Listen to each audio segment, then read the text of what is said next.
Assalamualaikum warahmatullahi wabarakatuh. Saya Syihabuddin. Terima kasih banyak kerana anda berada di channel YouTube saya dan terima kasih banyak jika anda telah tekan butang subscribe. Kalau belum tekan butang berkenaan, tekan butang itu sekarang. Jika ada video-video yang bermanfaat, insya-Allah akan ada di feed YouTube anda. Saya menerima satu video yang tak menyelesaikan dan ada kemungkinan ia adalah video yang sudah lama dan ada kemungkinan juga dia adalah video yang baru.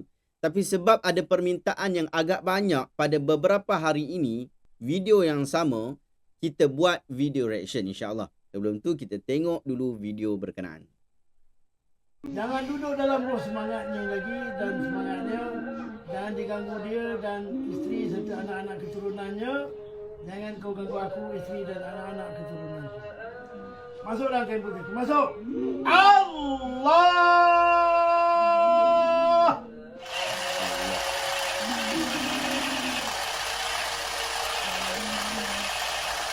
Tembak oh. Allah.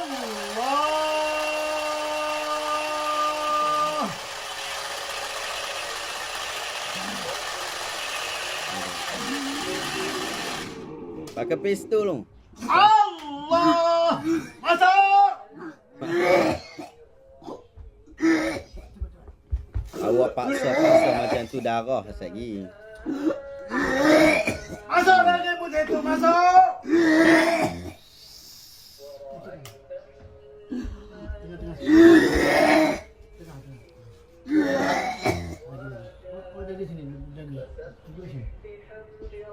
Radio MP3 ni.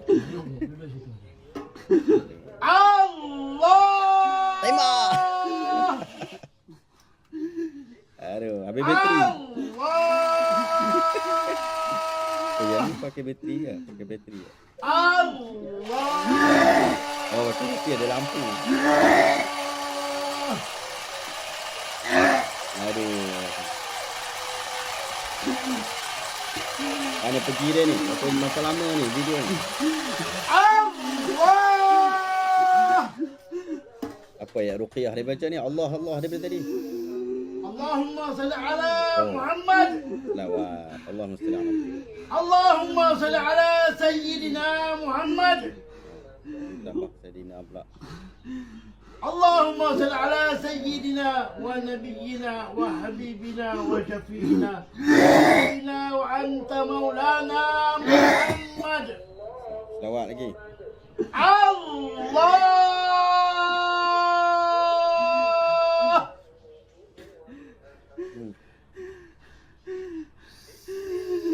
Oh.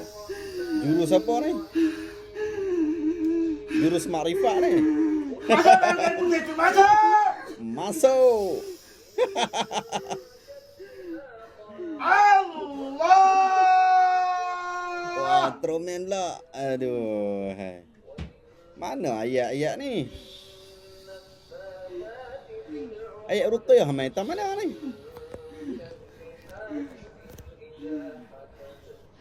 Mana ayat ruqyah ni? Allah. Ya Allah lagi, Allah lagi. Tak apa.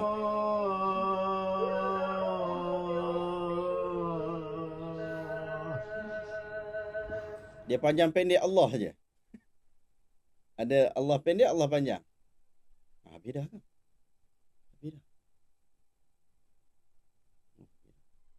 Okey baik sahabat-sahabat yang kita tengok tadi, kita dah tengok video tu. Mungkin sahabat-sahabat dah tengok video ni. Apa yang saya nampak daripada video ni ialah kerja-kerja pembodohan akal yang dibuat secara terang-terangan tanpa sebarang malu, tanpa sebarang segan. Bahkan tak ada orang tegur pun hal ni. Bahkan ada lagi orang yang mempertahankan apa yang dilakukan ni. Saya tak dengar satu pun perkataan ayat ruqyah yang dia sebut, melainkan perkataan Allah yang dipanjang dan pendekkan. Saya juga tak pernah dengar bacaan lain melainkan dia selawat yang dia tukar selawat yang pertama, tambah Sayyidina, kemudian tambah lagi, yang kesemuanya itu adalah selawat. Tak ada yang lain yang dia baca melainkan yang tu saja. Kemudian dia tembak, pam, pam, pam, greng, greng, greng, greng, greng. Mana ayat ruqyah yang diajar oleh agama dalam bab ni? Percayalah, setiap orang yang menonton video ini pasti akan tergelak dan kata ini adalah permainan budak-budak. Seringkali sebenarnya kita salah faham dengan rawatan Islam. Asalkan orang tu pakai kopiah, baca bismillah, baca selawat, kita akan kata ini adalah perbuatan Islam. Bahkan yang dalam video tadi buka MP3 Al-Quran. Sedangkan betapa ramai daripada kalangan mereka adalah dukun-dukun yang cuba memesongkan pegangan agama kita dengan dakwaan ikhtiar. Berapa ramai daripada kalangan orang yang pakai kopiah ini adalah orang yang tak tahu apa-apa. Lalu mereka menjual agama bagi kepentingan duniawi.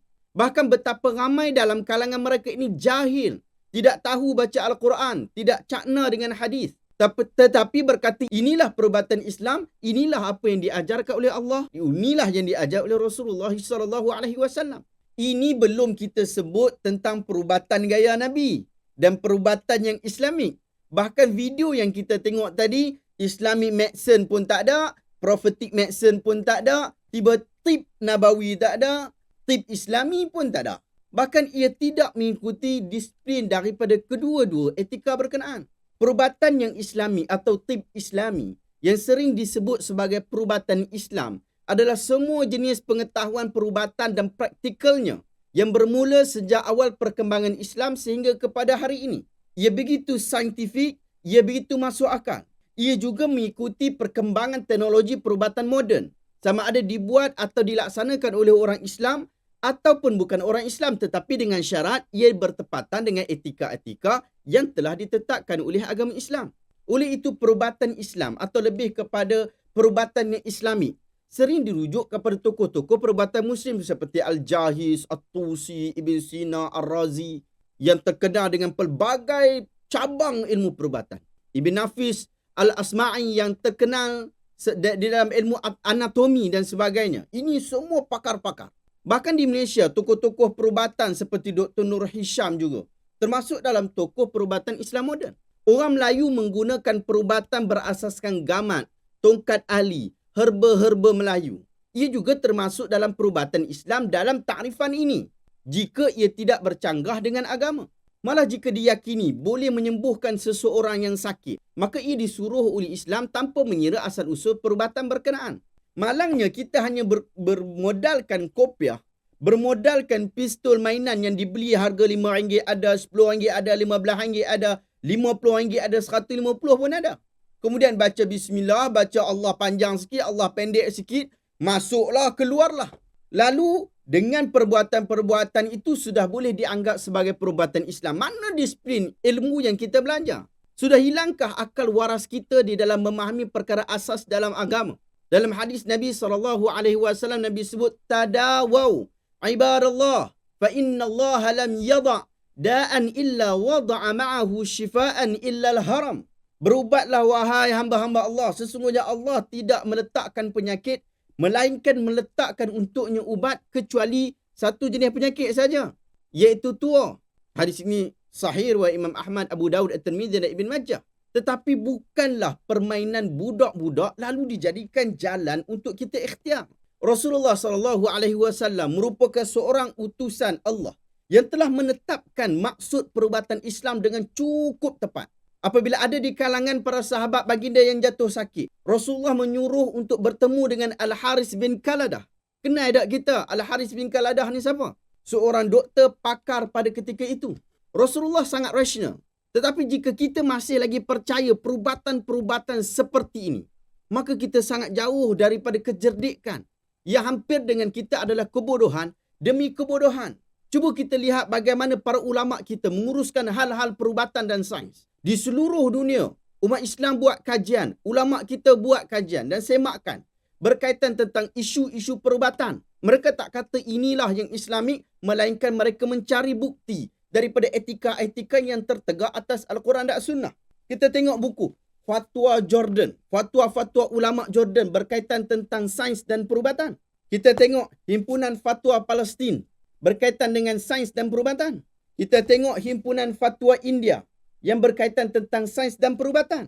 Diceritakan berkaitan tentang etika-etika seorang doktor, bagaimana menggunakan mesin-mesin pengklonan manusia boleh atau tidak, unsur gelatin, alkohol, insurans kesihatan, diagnostis genetik, mati otak, pendidikan seks sebagai silibus sekolah rendah dan menengah, kesan rawatan moden ke atas puasa.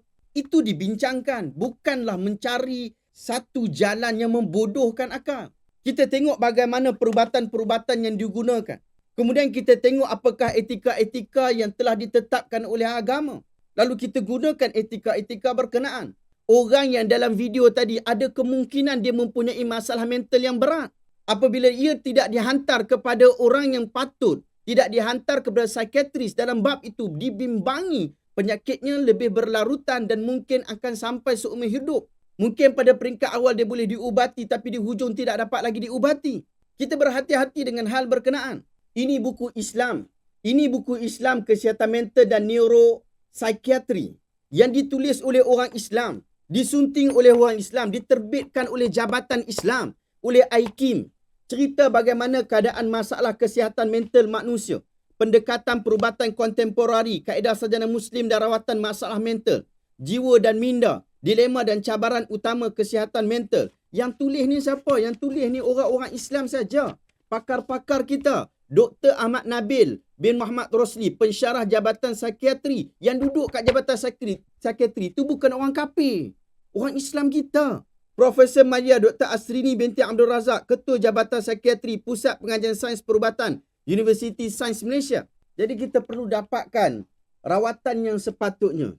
Awak paling-paling kurang lah nak pakai Tribun Nabawi lah. Ataupun awak nak pakai Ruqyah lah. Ruqyah bukan cara macam tadi. Ruqyah adalah bacaan-bacaan jampi yang datang daripada Al-Quran, yang datang daripada hadis, bacaan doa-doa daripada Quran, daripada hadis, ataupun bacaan-bacaan baik yang awak sebutkan. Bukan satu perkataan yang awak saja letak, kemudian awak pun tidak mengetahui tentang maknanya. Awak tetap pakai selawat saja, awak tetap pakai Allah saja. Itu bukan yang dimaksudkan dengan perubatan yang dikendaki. Lepas tu pergi buka pula MP3. Mana kita nak ambil? Adakah agama kita akan terus dalam keadaan begini? Adakah agama kita akan nampak terlalu bodoh seperti ini?